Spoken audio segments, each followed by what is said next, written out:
సరే వీళ్ళందరూ మీరు చూస్తే ఎంత పెద్ద పెద్ద హీరోయిన్స్ మధ్యలో నేను కూడా ఉన్నానంటే అది ఓన్లీ నా టాలెంట్ ఒకటే కాదు, దేవుడి బ్లెస్సింగ్స్ కూడా. నేను కూడా అంటే ఏంటి అసలు వాళ్ళకి వచ్చిన కన్నా మంచి మాస్టర్ పీస్ ఇట్లు మీకు వచ్చాయి. అదే ఒక మిస్టర్ పెళ్ళం కానీ ఒక శుభలగ్నం అంటే మంచి క్యారెక్టర్స్ చేశాను నేను.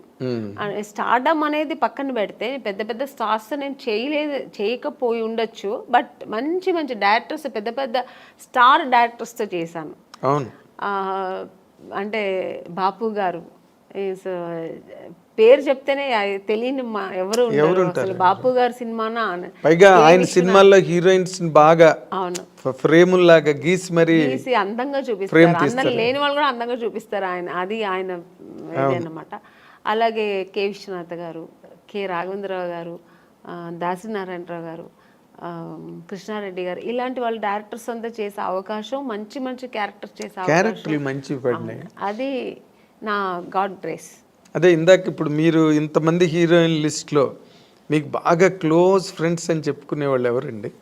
నాకు ఎందుకంటే మీకు ఆ ఫ్రెండ్షిప్ అన్న యాంగిల్ చాలా తక్కువ. అవునండి, నేను ఎక్కువ ఫ్రెండ్స్ ఎక్కువ మెయింటైన్ కాదు, నేను ఎవరితో ఎక్కువ మాట్లాడను కాబట్టి మూవ్ అవ్వను. సో అందుకని నేను ఎక్కువ అలా మూవ్ అయ్యి మాట్లాడే ఒక హీరోయిన్ సౌందర్య గారు. ఎందుకంటే అది ఎలా కనెక్ట్ అయ్యానంటే, అమ్మాయి బెంగళూరు, నేను బెంగళూరు. సో ఇద్దరు బెంగళూరు బాలికలు.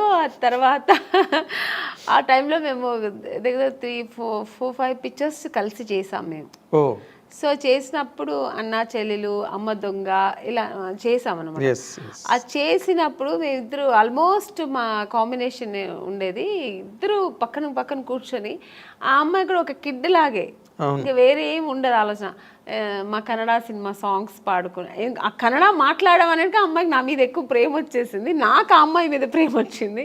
కన్నడ సాంగ్స్ మాట్లాడడం, ఇలా కనెక్ట్ అయ్యాం అనమాట. అయ్యి అలాగా తన పర్సనల్స్ నాకు చెప్పుకోవడం, నా పర్సనల్స్ అమ్మాయి చెప్పుకోవడం. ఆఫ్టర్ నేను మ్యారేజ్ చేసుకున్న తర్వాత వాళ్ళ అమ్మగారు ఫోన్ చేసి, ఎలా ఉన్నావు అమ్మని, ఇంత బిజీగా ఉన్నావు, ఎలా ఇంట్లో కూర్చున్నావు అనేవారు. ఆ అమ్మాయి కూడా నన్ను షూటింగ్ స్పాట్కి రమ్మని పిలిచేది. తన ఓన్ సినిమా తీశారు వాళ్ళ బ్యానర్లో. అవును. అప్పుడు ఇక్కడ బ్రదర్ అమరు, అవును, రామని నాకు బోర్ కొడుతుంది, ఒంటరిగా ఉన్నాను అని, ఇక్కడెక్కడో మైసూర్ దగ్గర సోమనాథ్పూర్ అని షూటింగ్లో నేను వెళ్ళలేకపోయాను, వస్తానని చెప్పాను. సో అలా చాలా దగ్గర ఉండింది. ఆఫ్టర్ మ్యారేజ్ తర్వాత కూడా నేను ఫ్రెండ్షిప్ కంటిన్యూ అయిందంటే ఒక సౌందర్య. తన నాన్నగారు పోయినప్పుడు కూడా నాకు ఫోన్ చేసి ఓన్లీ ఏడ్ చేసి, నువ్వు ఇప్పుడు రా, నేను కలవాలి, నీతో మాట్లాడాలి నేను అంటే. టైం అప్పుడు 10 o'clock అయిపోయింది, నేను షూట్ చేసుకుని వచ్చాను హైదరాబాద్లోనే. తను ప్రశాంత్ కుటీర్లో ఉంది, నేను హోటల్లో ఉన్నాను. నేను కూడా ఏదో హోటల్లో ఉన్నాను. చెప్పేదాన్ని వెంటనే కారు వేసుకుని వచ్చాను అనమాట ప్రశాంత్ కుటీర్. వస్తే కూర్చొని, ఎందుకంటే అమ్మాయి సెంటిమెంట్ గా ప్రశాంత్ కుటీర్ చాలా ఎంత పెద్ద హీరోయిన్ ఆ ప్రశాంత్ కుటీర్లో ఉండేది. మేమందరూ కూడా ఒక స్టేజ్ వచ్చిన తర్వాత హోటల్స్ మారాము, అమ్మాయికి అసలు మారలేదు, ఆ రూమ్ మారలేదు, ఆ ప్రశాంత్ కుటీర్ని వదలలేదు. అంతే వెజిటేరియన్ ఫుడ్. అవును, ప్రశాంత్ కుటీర్ బాగుంటుంది, అది ఒక ఈ హోమ్లీగా ఇల్లు అట్మాస్ఫియర్ ఉంటుంది. సో అక్కడ వెళ్తే అసలు నన్ను హగ్ చేసుకుని బోర్ ఏడ్చేసింది, చిన్నపిల్లలాగా ఏడ్చి. మా 4 పిల్లర్స్లో ఒక పిల్లర్ వెళ్ళిపోయారు నాన్నగారు, నేను అమ్మ ముగ్గురే ఉన్నాము, అమ్మని అని ఏడ్చి. అన్నాను, ఏదున్నా ధైర్యంగా ఫేస్ చేయాలి, నువ్వు నేను తనకు ధైర్యం చెప్పింది, అమ్మాయిలాగే. కానీ ఆ టైంలో అలా ఒకరికొకరు ఆద్దరు చెప్పుకొని అంత క్లోజ్ ఉండేదన్నమాట అమ్మాయి. కానీ మరి అమ్మాయి పోయింది అలాగా, అప్పుడు అసలు నేను షూట్లో ఉన్నానండి అప్పుడు కూడా. ఆ టైంలో షూట్లో ఉన్నాను నేను. చెప్తే నేను నమ్మలేదు, సౌందర్యాన్ని వేరే ఎవరైనా చెప్తున్నారు, సౌందర్య ఎలా పోతుంది, ఎందుకు పోతుంది అన్నాను. అసలు నమ్మలేదు నేను. అసలు ఇలా కెమెరా పెట్టి ఇలా సౌందర్య గారు పోయారంటే ఇంక నాకు పక్కన మనుషులు ఉన్నారని ఏడ్చేసానండి. ఎవరి దగ్గర ఉంది ఆ క్లిప్పింగ్స్ తెలియదు, కానీ చూసారంటే చాలా ఘోరంగా ఉంటుంది. చిన్న పిల్లలాగా ఏడ్చేసాను నేను, నాకు మాటలు రావట్లేదు, నాకు ఒక షాక్ లాగా అయిందనమాట. ఆ అమ్మాయి పోవడం ఏంటి అసలు. ఆ తర్వాత అసలు నేను దేవుడి దగ్గర నిజంగా ఇది ట్రూ అండి, నేనైతే దేవుడి దగ్గర ఒక్కటే వేడుకున్నా, నన్ను తీసుకెళ్ళొచ్చు కదా అమ్మాయిని ఉంచేసి అనిపించింది ఆ టైంలో. అలా ఏడ్చేసాను నేను. అదే.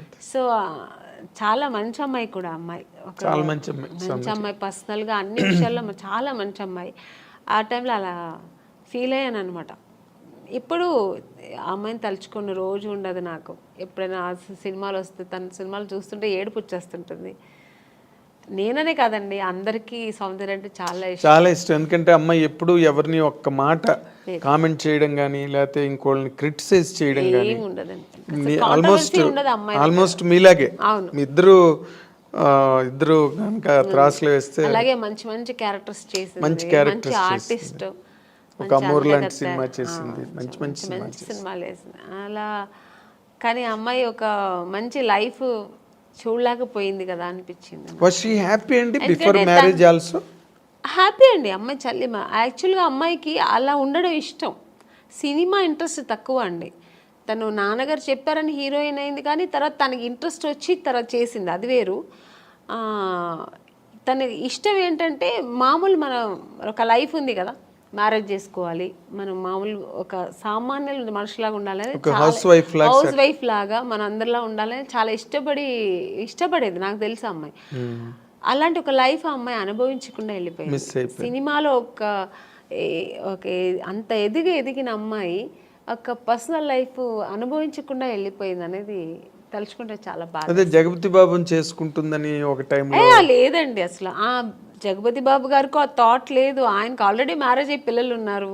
ఆయన అలా లేదు. జగపతి బాబు గారికి సౌందర్య అంటే రెస్పెక్ట్, అట్ ఎ టైం ఆయనకు చాలా ఇష్టం కూడా అమ్మాయి అంటే. ఆర్టిస్ట్గా మంచి ఆర్టిస్ట్, వాళ్ళు బ్యానర్లో చాలా చేసిన సినిమా 2-3 సినిమాలు ఏదో చేసింది అనుకో. సో అంతే తప్ప అలాంటివి లేదు. సౌందర్యకైతే అసలు ఆ థాటే లేదండి, అస్సలు లేదు.